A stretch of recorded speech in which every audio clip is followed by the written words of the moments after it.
Boa noite, meus irmãos. Me chamo Kleber. Falo em nome do Centro Espírita Eurípides Barçanufo de Franco da Rocha. Hoje eu vim convidá-los para a gente fazer a leitura do livro O Céu e o Inferno de Allan Kardec, uma das 7 obras da codificação do Espiritismo. Hoje eu vou ler para vocês a história de 2 espíritos, tá bom? Eu vou explicar certinho para vocês no decorrer do vídeo. Antes eu gostaria de convidá-los para a nossa prece de abertura, tá bom? Então vamos lá.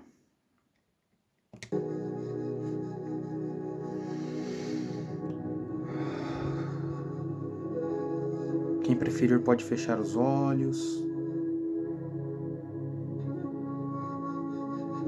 ir acalmando os nossos pensamentos, nossas vozes interiores.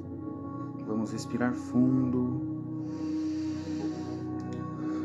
soltar o ar lentamente para que possamos oxigenar a nossa mente e aquietar todos os pensamentos e sentimentos que estão nos afligindo nesse momento.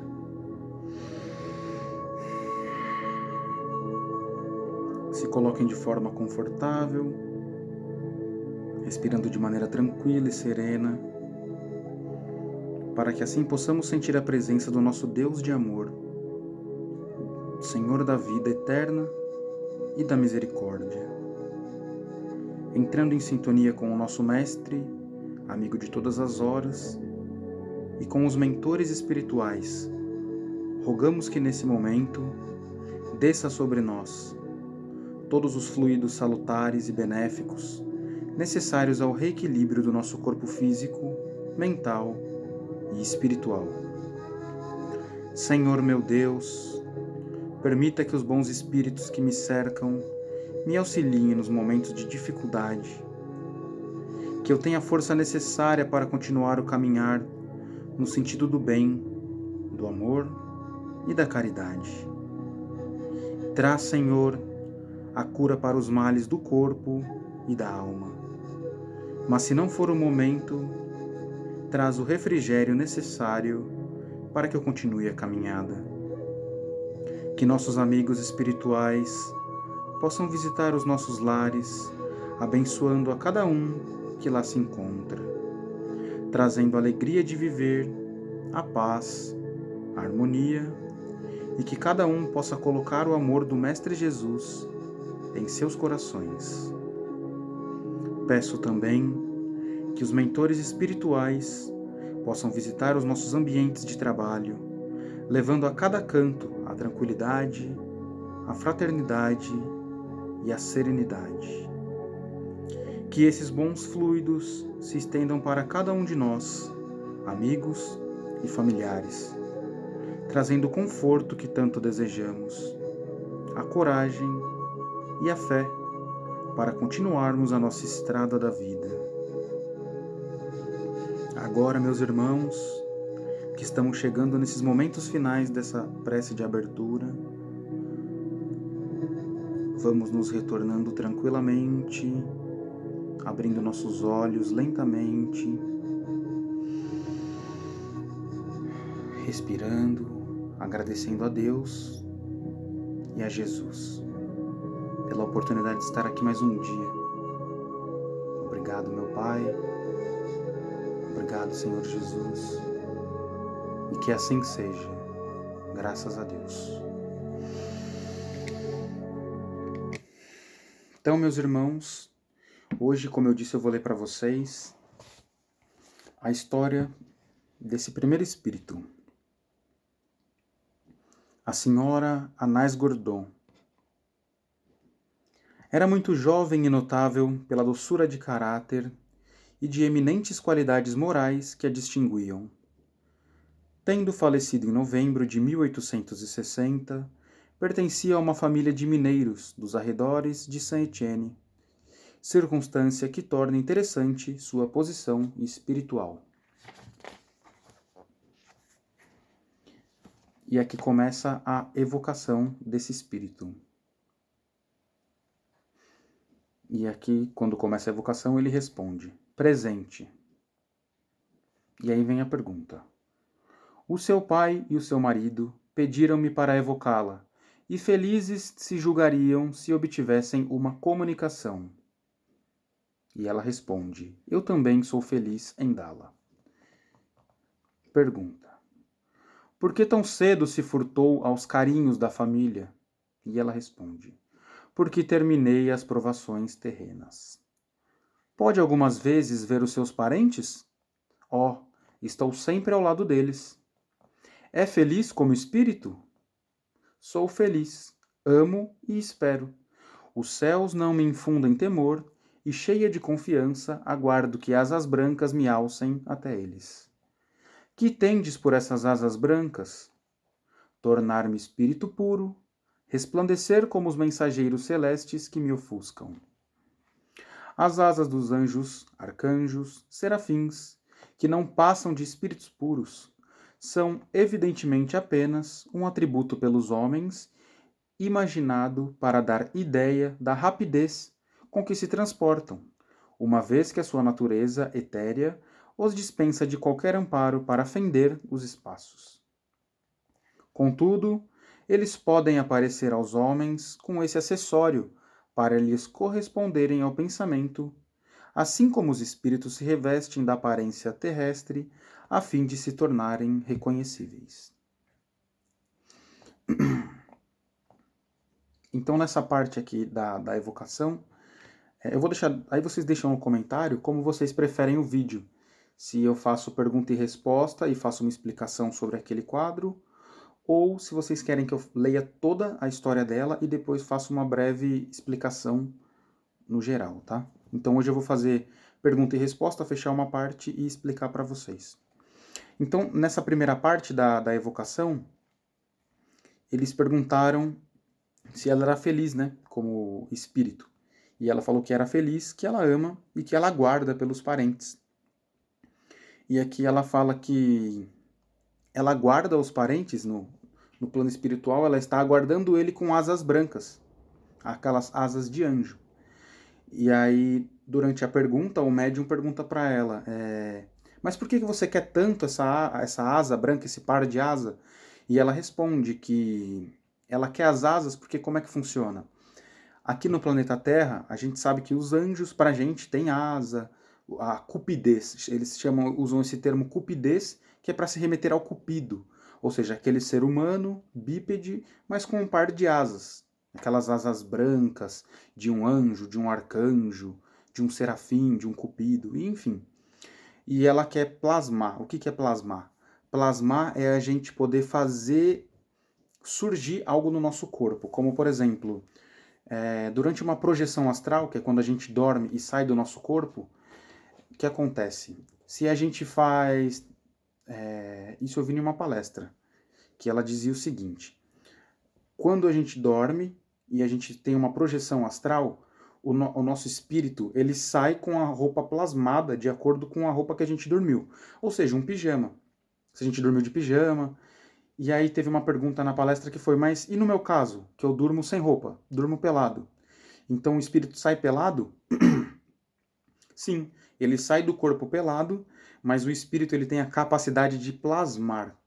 Plasmar, como é que funciona? É que nem quando o plástico. A gente pega um granulo de plástico, coloca em uma máquina, superaquece aquele granulo, então ele expande e dentro de uma forma, é assim que são feitas as garrafas PET, por exemplo.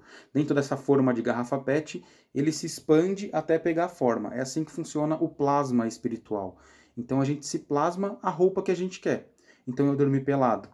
E quando eu fiz essa projeção astral, para eu não me encontrar com seres espirituais superiores, ou até familiares, fazer reuniões espirituais no plano astral, pelado, então eu posso me concentrar, o espírito pode se concentrar e plasmar a roupa que ele quer. Ele pode plasmar um vestido de casamento, ele pode plasmar um terno, um paletó, uma roupa que você se sentir melhor, mais confortável. Então, aqui é isso que ela fala, ela quer plasmar essa asa para que é a forma, como ela está acompanhando os parentes diariamente, e ela era uma pessoa boa, os parentes falam, pô, ela deve ser um anjo, essa hora ela virou um anjo. Então, o que acontece? Imagina, aí o parente desencarna e recebe e vê ela normal. Ele vai ficar meio que triste, fala, nossa, pensei que você fosse um anjo. Então, como ela era um espírito elevado, ela plasmava essas asas brancas, celestiais, e aí o parente se sentia mais afinidade, falava, olha, realmente, e se entrega melhor na hora de fazer a, a transferência, né, que a gente chama do pro corpo espiritual, sair do corpo carnal e fazer essa transgressão para o corpo espiritual. Então, aqui é isso que ela fala nessa parte, porque assim como os espíritos se revestem da aparência terrestre a fim de se tornarem reconhecíveis. Então, o que acontece? Por exemplo, uma pessoa que desencarnou em um acidente e aí ela não vai aparecer para o parente toda quebrada, sabe? Toda machucada. Então, o espírito, a partir do momento em que ele se cura, ele consegue se plasmar e aparecer de uma forma mais agradável, mais melodiosa para os parentes, tá? Então, é isso que ela quis dizer nessa parte. E aí continua a sessão mediúnica. E aí o médium pergunta: podem seus parentes fazer algo a seu favor?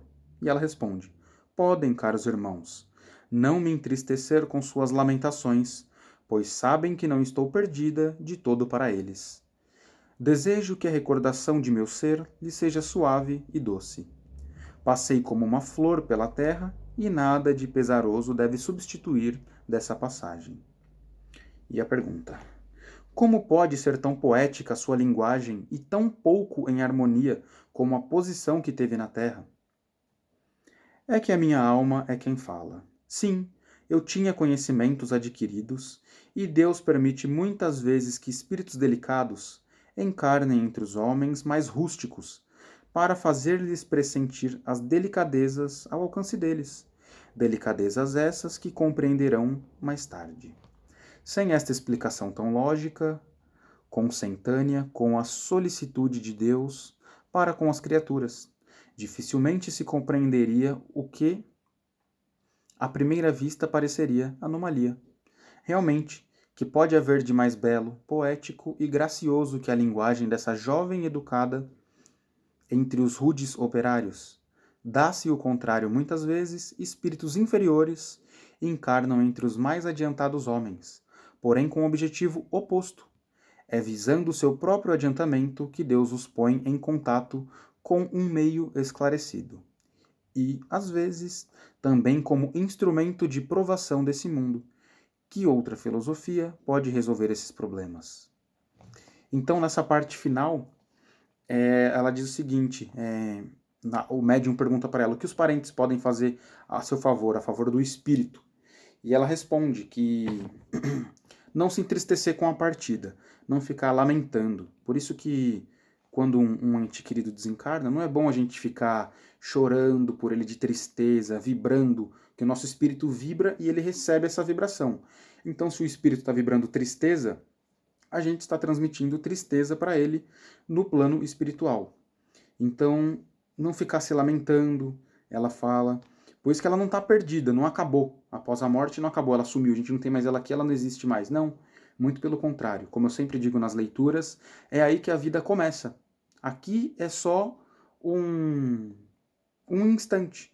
O que seria uma pessoa que vive 100 anos perto de toda a eternidade, que é a nossa vida no nosso corpo espiritual? Então ela fala que ela deseja uma recordação suave e doce. Ou seja, não é porque morreu que a gente precisa esquecer. E também não é porque morreu que a gente precisa ficar lembrando de forma negativa, chamando, sabe? Tipo, ai, como eu queria você aqui, meu filho, meu sobrinho, meu tio, como eu queria vocês aqui. Sim, realmente queria, mas não é bom a gente ficar vibrando dessa forma porque isso os negativa lá. Porque ele não pode vir para cá e a gente não deve ir para lá, ninguém parte antes da hora, né? Então a gente não é bom ficar chamando por causa disso. Então isso entristece ele, o espírito, porque ele não pode estar aqui com a gente, ele vai estar como corpo espiritual, nos orientando, nos auxiliando. Então, quando a gente sentir saudade do nosso ente querido, uma coisa que eu indico é fazer uma prece. Como eu disse na leitura anterior, faz uma comida que ele gosta, pensando nele, escuta uma música que esse espírito gostava, que esse parente gostava, porque o espírito vai reconhecer, vai lembrar, vai sentir. Então eu recomendo fazer um alimento, escutar uma música, comprar uma flor, sim, e decorar a sua casa compra aquele buquê de flor, põe num vaso e coloca, olha, esse aqui é a flor que a minha tia mais gostava, que a minha mãe mais gostava, eu vou comprar para perfumar aqui o meu ambiente, e ela vai, com certeza, ela vai receber, a partir do momento que você tem aquele deleite, aquela coisa boa, ela vai receber esse benefício espiritual. E o outro, que sem dúvida é o mais eficiente, é a prece, o poder da prece. A gente fazer uma prece para aquele ente querido, a gente poder, em nosso momento antes de dormir, fazer uma prece durante o banho, durante o trabalho, se der tempo, claro, porque tem que estar com o coração aberto, tem que ser uma prece verdadeira, de mente tranquila, não tem que ser na correria ali e tal. Não, a gente relaxa naquele momento, faz uma prece pensando na pessoa, que com certeza o espírito vai receber esse benefício da prece, tá bom? Então essa foi a história dessa senhora, deixa eu confirmar o nome, a senhora Anais Gordon, um espírito que desencarnou em 1860. Então agora eu vou ler para vocês uma evocação, né, de um outro espírito, que é o espírito de Maurício Gontran. E aqui um pouco sobre ele. Maurício Gontran era filho único e faleceu, aos 18 anos, de uma congestão pulmonar. Inteligência rara, precoce, grande amor ao estudo. Caráter doce, terno e simpático. Possuía todas as qualidades que fazem prever brilhante futuro. Com grande êxito, terminara muito criança os primeiros estudos e se matriculara em seguida na Escola Politécnica. A sua morte acarretou aos parentes uma dessas dores que deixam traços profundos e tanto mais dolorosos, pois que, tendo sido sempre de natureza delicada, lhe atribuíam o fim prematuro ao trabalho de estudos a que o levaram. Exprobando-se então, diziam: Deus, que lhe serve agora tudo o que aprendeu? Melhor fora ficasse ignorante, pois a ciência não lhe era necessária para viver, e assim estaria sem dúvida entre nós. Seria o consolo da nossa velhice? Se conhecessem o Espiritismo, raciocinariam de forma diferente. Nele encontraram, contudo, a verdadeira consolação. O ditado seguinte foi dado pelo rapaz a um dos seus amigos, meses após o decesso. E aqui vem a pergunta do amigo, né, do médium, durante a evocação desse espírito. Meu caro Maurício, a terna afeição que votava a seus pais me dá a convicção de que deseja reconfortar-lhes o ânimo, se estiver ao seu alcance fazê-lo. O pesar, direi mesmo desespero, que o seu passamento lhes trouxe, visivelmente a saúde, e os leva a se desgostarem da vida. Algumas palavras de consolo poderão certamente fazer renascer-lhes a esperança. E Maurício Gontran responde o seguinte: Meu amigo, esperava com impaciência esta ocasião que ora me faculta, de comunicar-me. A dor de meus pais aflige-me, porém, ela se acalmará quando tiverem a certeza de que não estou perdido para eles. Aproxime-se deles, a fim de os convencer desta verdade, o que certamente você conseguirá. Era preciso este acontecimento para insinuar-lhes uma crença que lhes trará a felicidade e os impedirá de murmurar contra os decretos da providência. Vocês sabem que o meu pai era muito cético a respeito da vida futura. Deus concedeu-lhe este desgosto para arrancá-lo do erro. Aqui nos reencontraremos, neste mundo, onde não se conhecem desgostos da vida e onde os precedi. Afirme-lhes categoricamente que a aventura de tornarem a ver-me lhe será recusada como castigo, por falta de confiança na bondade de Deus. Interdita-me seria mesmo a comunicação com eles, durante o tempo da sua permanência na terra. O desespero é uma rebeldia à vontade do Onipotente, sempre punido com o prolongamento da causa que o produziu, até que haja completa submissão. O desespero é verdadeiro suicídio, porque mina as forças corpóreas, e aquele que abrevia os seus dias, no intuito de escapar mais cedo aos travos da dor, faz jus às mais cruéis decepções. Deve-se, ao contrário, avigorar o corpo a fim de suportar mais facilmente o peso das provações. Meus queridos e bondosos pais, é a vós que neste momento me dirijo. Desde que deixei os despojos mortais, nunca deixei de estar ao vosso lado. Aí estou muito mais vezes mesmo do que quando na terra. Consolai-vos, pois porque eu não estou morto, ou antes estou mais vivo que vós. Apenas o corpo morreu, mas o espírito, esse vive sempre. Ele é, ao demais, livre, feliz, isento de moléstias, de enfermidades e de dores. Em vez de vos afligirdes, regozijai-vos, por saber que estou ao abrigo de cuidados e apreensões, em lugar onde o coração se satura de alegria puríssima, sem a sombra de um desgosto. Meus bons amigos, não deploreis aqueles que morrem precocemente, porque isso é uma graça de Deus que lhes concede, poupando-o as tributações da vida terrena. A minha existência aí não devia prolongar-se por muito tempo desta vez, pois adquiri o necessário para me preparar no espaço, para uma missão mais elevada. Se tivesse mais tempo, não imaginas a que perigos e seduções iria expor-me.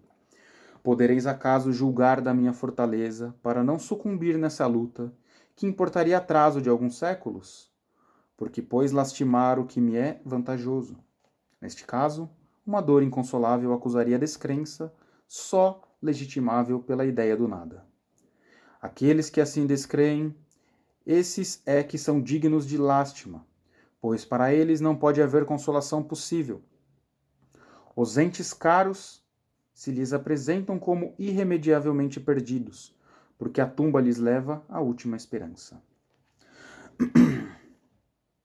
Então, meus irmãos, nessa parte aqui, esse espírito, ele fala para os pais, porque o que está acontecendo? Ele desencarnou com 18 anos e estudou bastante nesses 18 anos.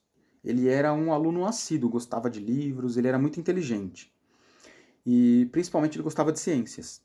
Então, como ele morreu com 18 anos, desse problema pulmonar, congestão pulmonar, os pais culparam o estudo pelo desencarne. Falaram, nossa, ele estudou demais, se esgotou demais. Se ele não tivesse estudado tanto, ele estaria aqui com a gente. E aí o pai e a mãe, eles se entregam às tristezas da vida e eles descreem de Deus. E aí o Espírito vem e explica para eles, fala, pai, mãe, de nada adiantaria eu não ter estudado. Não foi esse o motivo do meu desencarne. O motivo do meu desencarne foi o quê? O adiantamento que ele tinha durante uma vida, que seja 100 anos, vamos usar como base uma vida de 100 anos, ele conseguiu adquirir tudo o que ele ia adquirir em 100 anos em 18. Então Deus, em sua infinita bondade e misericórdia, retirou ele aqui do planeta Terra. Porque não tem necessidade a gente continuar aqui no planeta após a gente concluir a nossa missão espiritual, o nosso avanço espiritual. Então, a partir do momento em que a gente cumpre essa missão, nós somos retirados, desencarnados aqui do planeta Terra. E ele agradece a Deus mais uma vez por ter desencarnado aos 18 anos e explica para o pai e para a mãe, o motivo desse agradecimento. Porque se ele adquiriu tudo o que ele precisava aos 18 anos, se ele continuasse mais tempo encarnado aqui na Terra, ele iria se arriscar em muitas seduções terrenas e coisas que atrasariam o seu adiantamento. Então, por exemplo, se Deus falar, você vai viver 100 anos, e você adquire toda a bagagem espiritual necessária nesses 100 anos em 18, e Deus continuasse deixando você viver o restante, Deus não seria misericordioso, porque você estaria se expondo a riscos, certo? Ele poderia desenvolver um vício, ele poderia se tornar uma pessoa ruim. Então, a partir do momento em que ele é retirado do planeta Terra, porque ele já estava preparado para uma missão superior, para uma outra missão, nesse caso, que não seria aqui no planeta Terra, e sim em outros planetas, em outras camadas e graus espirituais. Então ele agradece a Deus e explica para os pais. E ele deixa bem claro aqui que pior do ser humano aqui encarnado do que desencarnar aos 18 anos é você perder a sua fé em Deus. Você perder a sua fé em Deus e você ficar se lastimando, tipo, ai, Deus não existe, eu não quero mais essa vida, que é um suicídio involuntário, certo? Então ele fala que pior do que ser retirado do planeta Terra aos 18 anos, desencarnado aos 18, é você viver há 100 anos, mas sem acreditar em Deus. É você ficar se lastimando, sabe? Todas essas coisas. Então, continuando a evocação espiritual. E o amigo pergunta: a sua morte foi dolorosa? E ele responde: não, meu amigo. Apenas sofri antes da morte. Os efeitos da moléstia, porém, esse sofrimento diminuía a proporção que o último instante se aproximava. Pois um dia adormeci sem pensar na morte. Tive então um sonho delicioso, sonhei que estava curado, que não mais sofria, e respirava aos longos haustos, prazerosamente, um ar embalsamado e puro. Transportava-me através do espaço uma força desconhecida. Brilhante luz resplandecia em torno, mas sem cansar minha vista. Vi meu avô não mais esquálido, alquebrado, porém com aspecto juvenil e loução. Estendia-me os braços e me estreitava efusivamente ao coração. Multidão de outras pessoas, de risonhos semblantes, o acompanhavam e me acolhiam todos com benevolência e doçura. Parecia-me reconhecê-los e venturoso por tornar a vê-los. Trocávamos felicitações e testemunhos de amizade. Pois bem, o que eu supunha ser um sonho era realidade, porque desse sonho não devia despertar na terra. É que acordará no mundo espiritual. Então, nessa parte, ele fala como foi o desencarne, porque o amigo pergunta se ele sofreu, e ele fala que sofria enquanto estava encarnado, com aquela doença que ele tinha nos pulmões, certo? Essa congestão pulmonar. Então ele fala, não, para mim era pior encarnado, a doença era muito pior para mim, porque eu não respirava direito, mas um dia sem pensar na morte, simplesmente ele dormiu, e assim foi o desencarne dele.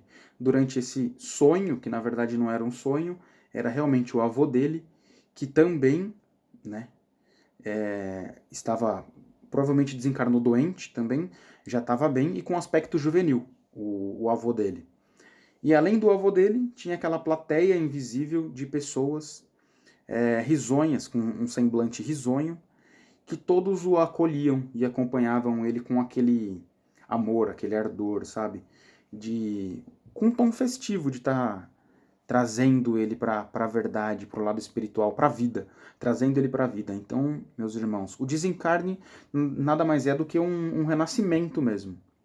Então é assim que funciona essa parte. E ele explica que após esse sonho, que na verdade foi o desencarne dele, que ele já acordou no mundo espiritual. Então o amigo continua essa reunião, essa evocação, né? A sua moléstia não se originou da grande assiduidade no estudo, que é o que os pais deles achavam, né? Os pais dele achavam. E ele responde: não, desenganai-vos. Contado estava o tempo que eu deveria passar na terra, e coisa alguma poderia aí reter-me. Sabia o meu espírito nos momentos de desprendimento e considerava-me feliz com a ideia da próxima libertação. Contudo, não deixou de aproveitar-me a mim o tempo em que aí estive, e hoje me felicito por o não haver perdido. Os estudos sérios que realizei me fortificaram a alma e lhe aumentaram os conhecimentos, e se, em virtude da minha curta existência, não pude dar-lhes aplicação. Nem por isso deixarei de o fazer mais tarde e com maior utilidade. Adeus, meu caro amigo, parto para junto de meus pais, a fim de predispô-los a receber esta comunicação. O espírito de Maurício. Então, meus irmãos, aqui o amigo pergunta, porque durante essa reunião, que foi evocada a fim de dar uma resposta para os pais, a fim de sanar aquela tristeza dos pais, ele responde que ele fala que não tem nada a ver os estudos, e muito pelo contrário, o tempo dele já estava definido aqui no planeta Terra, e muito pelo contrário do que os pais achavam, que o estudo que o matou, na verdade o estudo o fortificou o seu espírito. E ele fala que infelizmente não conseguiu aplicar na prática, né? Aplicar a prática desses estudos nessa vida, enquanto ele era o Maurício. Mas que todo o aprendizado não é em vão. O que a gente aprende aqui no planeta Terra não é em vão, porque o nosso espírito ele guarda esse aprendizado e numa próxima reencarnação ele vai aplicar, que é o que o Maurício diz, que ele fala que nem por isso ele vai deixar de fazer essa aplicação na prática desse espírito de ciências, que na próxima encarnação ele já vem com isso gravado. Então o que acontece? Ele pode ser um cientista na próxima vida e vai aplicar, desenvolver remédios, vacinas que vão salvar diversas pessoas, porém de acordo com o que ele adquiriu na vida passada. Um exemplo claro que eu vou dar para vocês é uma criança de 2, 3 anos de idade que toca Mozart no piano.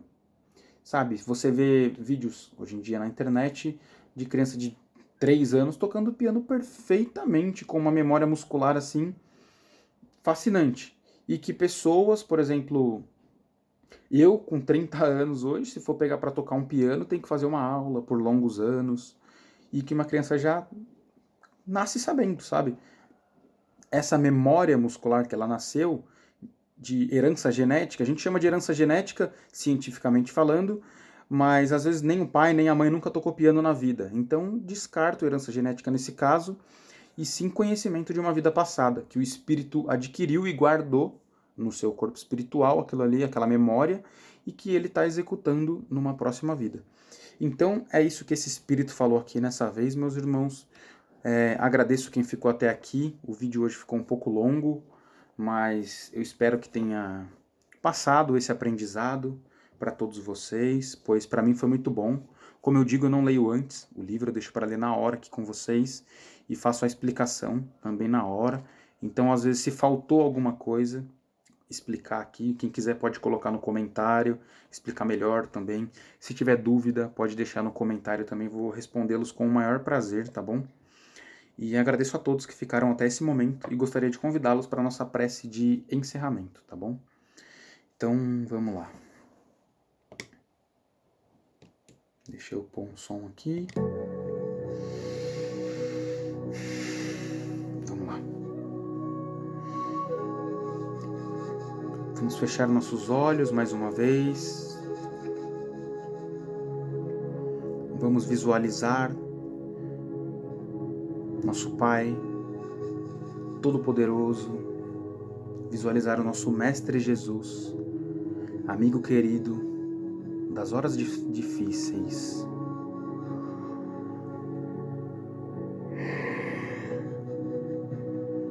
Senhor meu Deus, Mestre Jesus, os guias espirituais, os mentores espirituais, os anjos de guarda e os anjos de luz. Gostaria de agradecê-los pela oportunidade de estar aqui mais um dia,